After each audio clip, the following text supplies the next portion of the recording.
Oi pessoal, continuando a nossa série, onde nós estamos investigando o plano B de Deus. Por que o plano B de Deus? Porque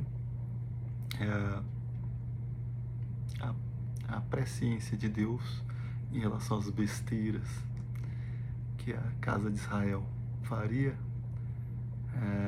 permite ele anteceder e preparar o plano B. E o que a gente está tentando é demonstrar que a Bíblia nos dá o rastro que nos permite, olhando para a história documentada, comprovar que Deus preparou o terreno para a volta de Jesus. É disso que a gente está falando, da volta do Messias de Israel, mostrando que o trono de Davi, que seria destruído em 586 a.C., seria replantado. Tá? Vamos lá por evidências bíblicas. Profeta Jeremias. O profeta Jeremias, a gente tem que entender muito bem o que o profeta Jeremias nos fala, porque o profeta Jeremias foi o profeta que anunciou o fim do trono de Judá, certo? Que anunciou que os babilônios viriam e tomariam o trono de Israel, o trono de Jerusalém, né? Destruirão Jerusalém. E o rei Zedequias, né? O rei Zedequias é comunicado por Jeremias que ele deve se entregar. Se não entregar, ele vai morrer. Você tem duas opções: ou se entrega ou morre.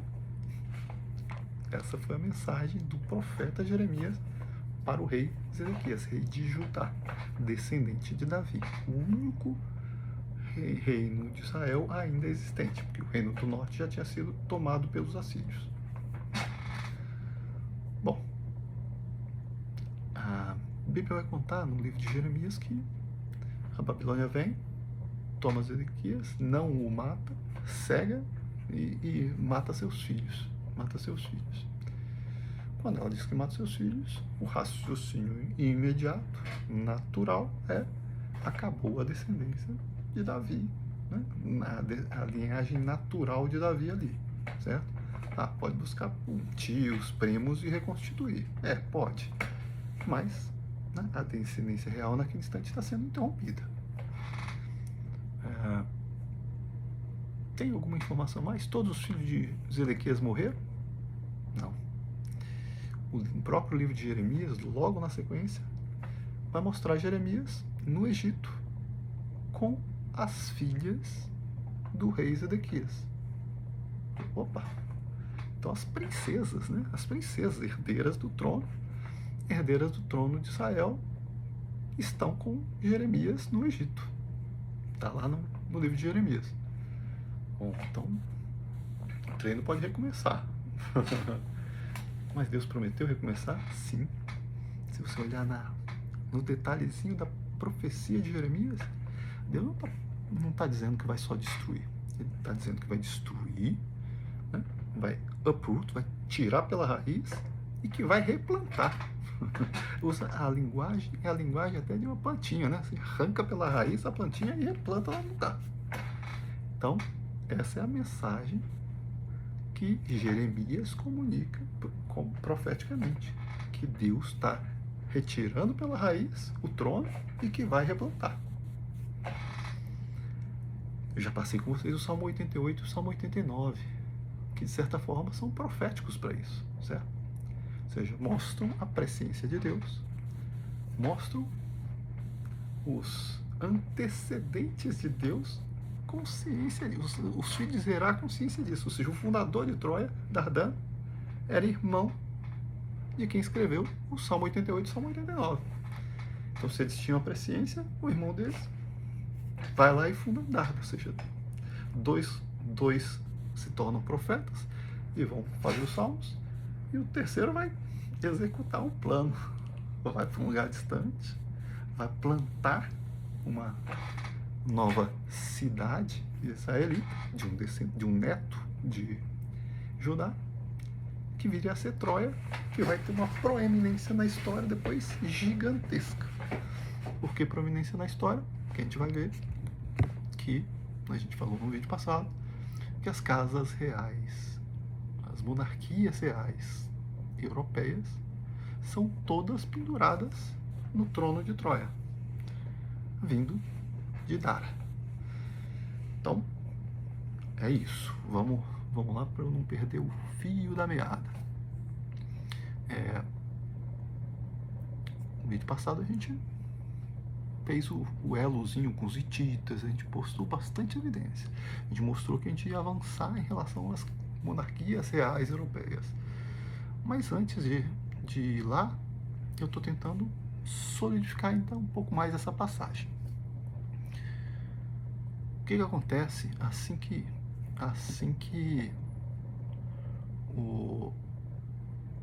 a guerra de Troia acaba? Na narrativa do fim da guerra de Troia, ela nos traz duas coisas. Ela nos traz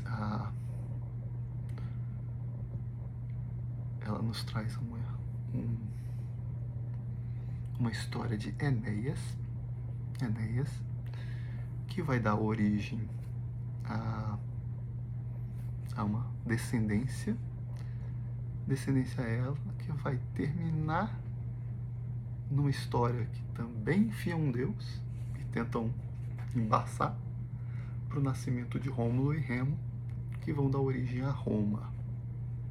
Então, Rômulo e Remo, irmãos gêmeos, não são filhos de loba, são descendentes de Enéas, que é um remanescente da história da Ilíada de Homero saindo de Troia. Então, Roma, a criação de Roma, a realeza de Roma, no começo, vem de Troia, vem de um descendente do trono de Troia, Enéas. Tá, mas lá Roma vai se tornar monarquia, né? Então não vai dar uma sequência de um rei lá, não. Lá vai por monarquia.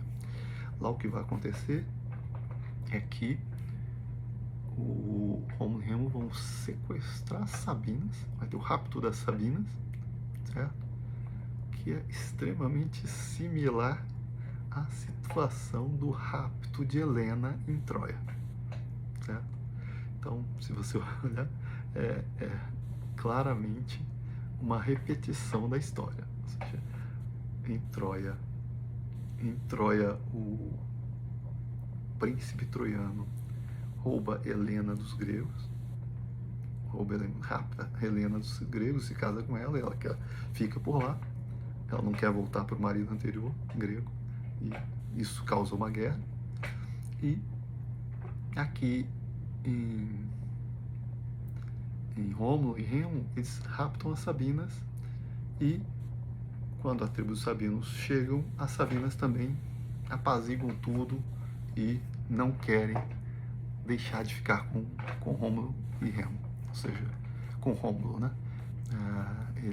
Elas evitam a guerra, ou seja, nesse caso elas evitam a guerra e os Sabinos são integrados a Roma, e você vai ver na sequência líderes sabinos assumindo um papel espiritual, né, de líder religioso nessa origem de Roma, que vai mais à frente da origem lá, a dinastia Júlio-Claudiana, né? Então,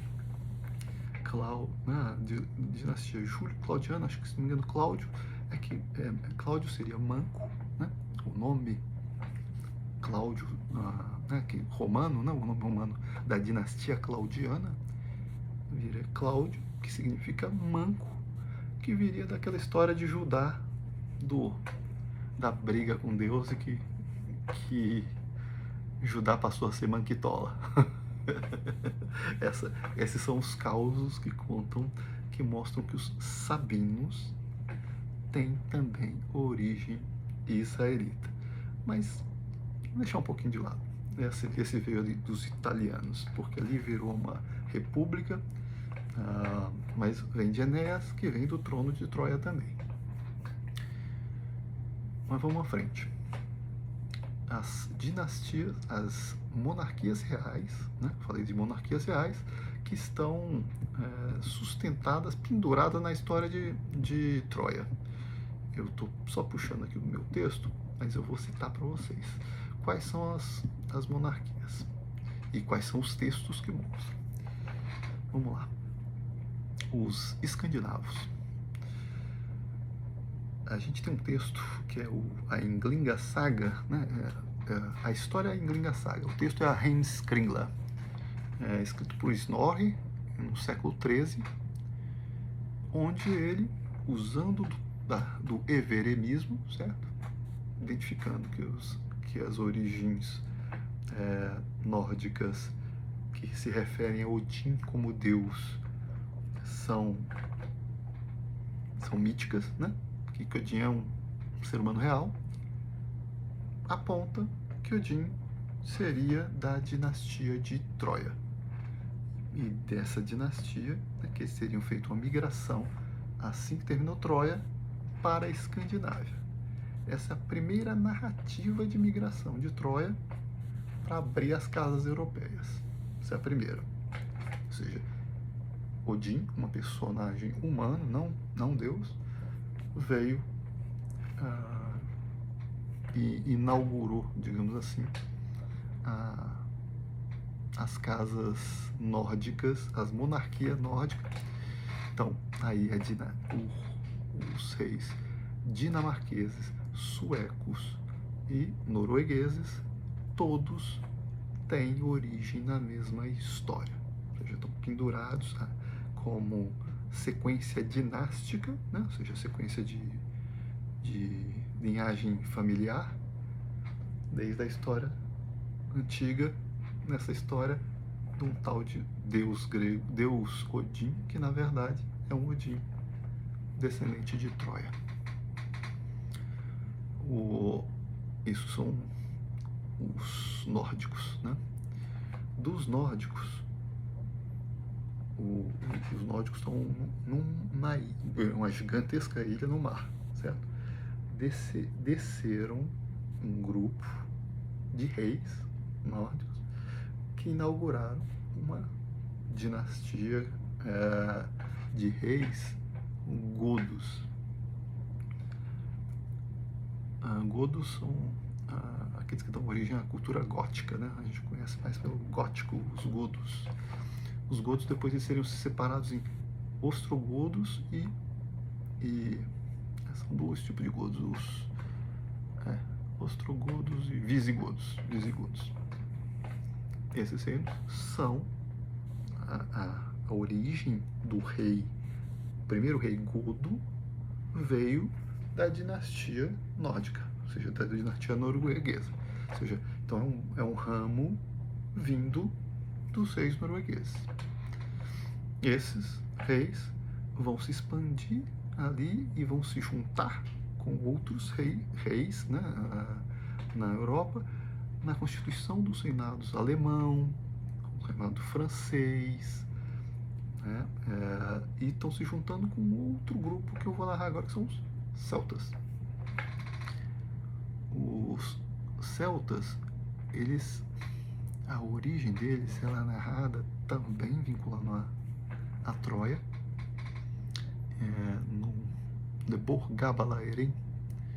A narrativa do trono irlandês é narrado como tendo vindo pela Galícia, na Espanha, certo?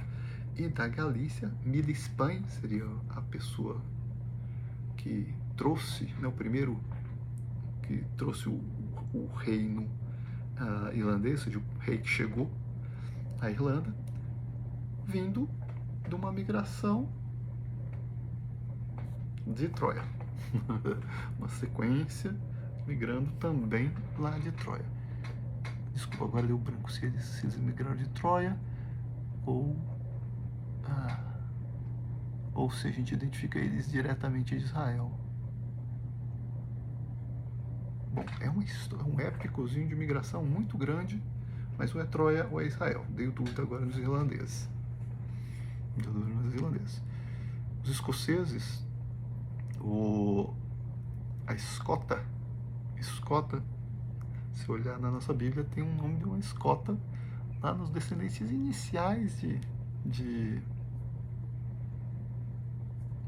Noé, e é da casa de Sem. É um semita, né? É um semita. Então, escota aparentemente seria um indivíduo, né, que batiza a casa de Escócia, seria um indivíduo que estava no período do êxodo, ou seja, estava lá no deserto, né, no período do deserto. Então, é uma migração que começou de lá. É uma migração que começou de lá e vem acabar nos povos escoceses. Né? Veio na origem dos povos escoceses, a origem dos tronos escoceses. Então, a narrativa dos reis escoceses era essa. Existe, inclusive, a história de que o trono escocês tinha a pedra que Jacó dormiu. Na nossa Bíblia tem uma passagem que Jacó vê uma escadaria para o céu, né?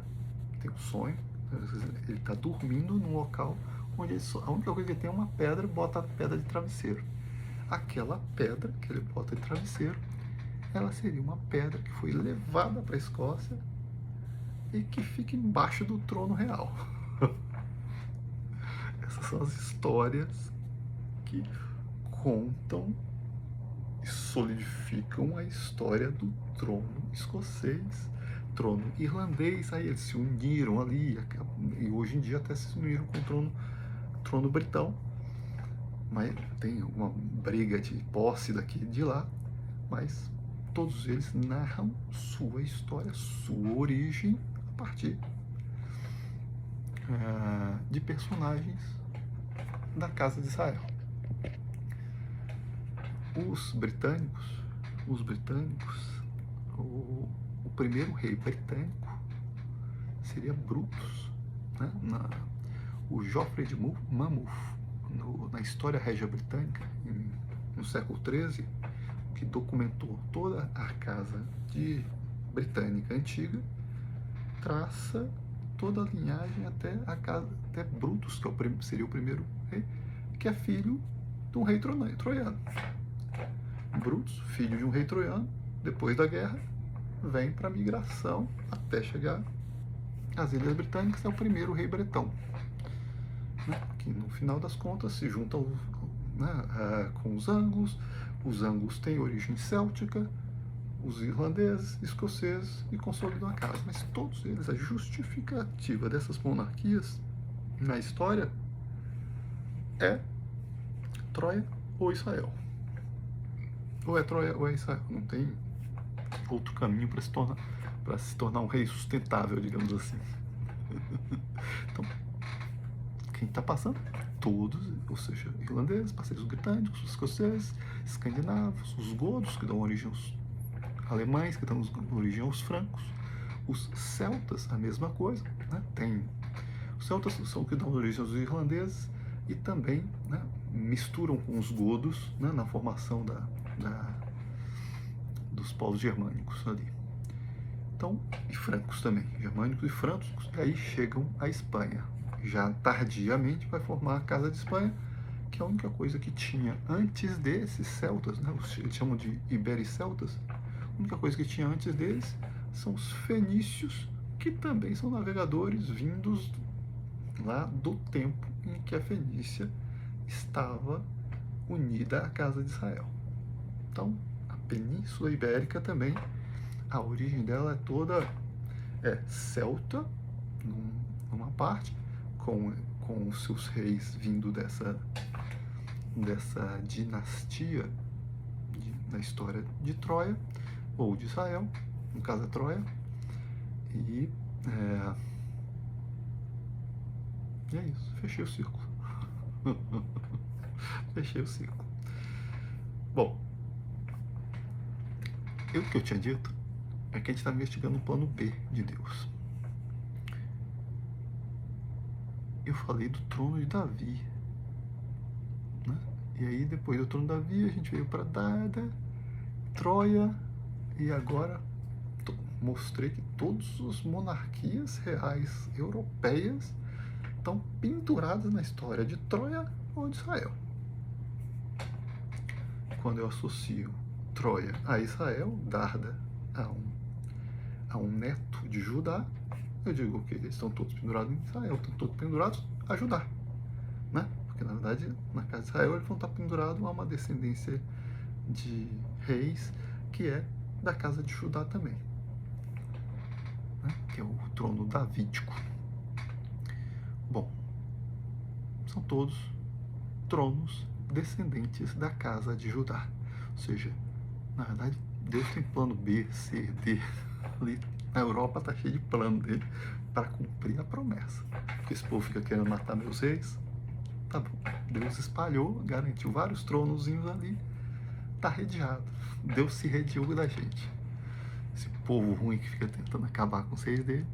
Tá todo mundo, todos os reinos na Europa ali são descendentes da casa de Davi. O plano de Deus.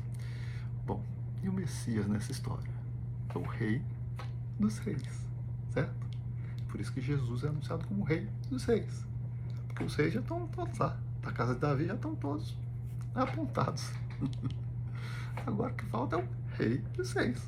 Se esses reis são todos sustentados na casa de Israel, é só dizer, ó, são todos sustentados na casa de Israel e o rei de Israel chegou. Tá tudo estabelecido. Plano B de Deus está pronto já. As casas monárquicas europeias estão lá para sustentar o reino davídico. Agora é só ressuscitar os mortos e descer Jesus.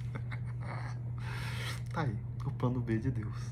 Acho que eu consegui fazer a vinculação e mostrar como o plano B de Deus começou em Zera, filho de Judá, naquela historiazinha de Tamar com a mãozinha e a fita escarlate. Agora olha um pouquinho do perfil profético daquela fita escarlate. Onde na história judaica, na história israelita, a fita escarlate aparece também.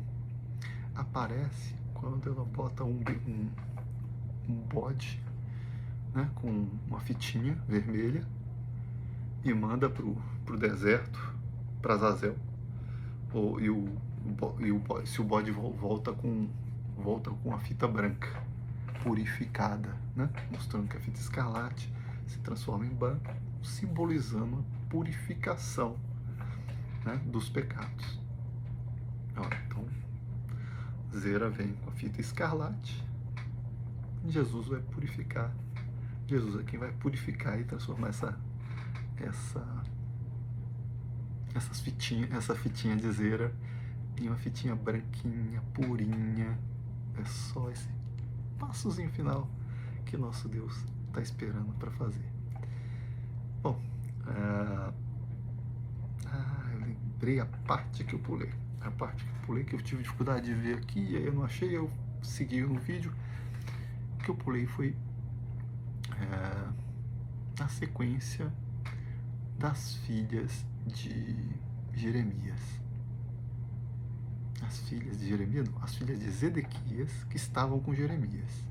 Vou abrir um videozinho final, mostrar que essas filhas de Jeremias que estavam com Zedequias são narradas nessas histórias de genealogia dos tronos europeus, são narradas como se associando especificamente com os irlandeses, com o trono irlandês, certo? Que as filhas de Zedequias teriam se associado com o trono irlandês, que hoje está unificado. Grã-Bretanha, né, o Charles III, o rei Charles III, é meu rei aqui no Canadá, ele estaria representando tanto o trono escocês, irlandês e britânico, e no trono irlandês tem momentos chave, que eu vou abrir um terceiro vídeo só para falar do enriquecimento dessa linhagem real britânica, como foi feito com alguns casamentos lindos que vale a pena a gente conhecer. Um videozinho final só para mostrar como Deus está cuidando desse trono de Davi, preparando, deixando o trono prontinho, vários tronos, certo? Para a gente não fazer besteira e tentar destruir o trono, e vai trazer o Messias dele como Rei dos Reis. Um abraço, gente.